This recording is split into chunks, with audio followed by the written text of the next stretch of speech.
నమస్కారం, ఘంటారావానికి స్వాగతం. ముందుగా ప్రధాన అంశాలు. 2027లోగా భూ సమస్యలు లేకుండా చేస్తామన్న సీఎం. బ్లాక్ చైన్ టెక్నాలజీతో రికార్డులను పటిష్టం చేస్తామని ప్రకటన. ప్రజల జీవన ప్రమాణాలు పెంచేందుకు P4 పుట్టిన ఊరుకు ఎంతో కొంత తిరిగి ఇవ్వాలని సీఎం పిలుపు.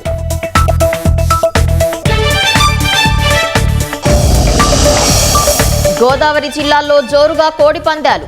తాడేపల్లిగూడెంలో 1.5 కోటి గెలుచుకున్న రాజమండ్రి రమేష్.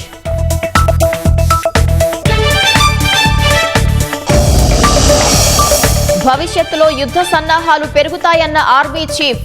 ఏ పరిస్థితులనైనా ఎదుర్కొనేందుకు సైన్యం సిద్ధమని స్పష్టీకరణ. ఎవరు బతకాలో ఎవరు చావాలో చెప్పడానికి మనమెవరం? కోమాలో ఉన్న వ్యక్తి కారుణ్య మరణం కేసుపై సుప్రీం వ్యాఖ్యలు.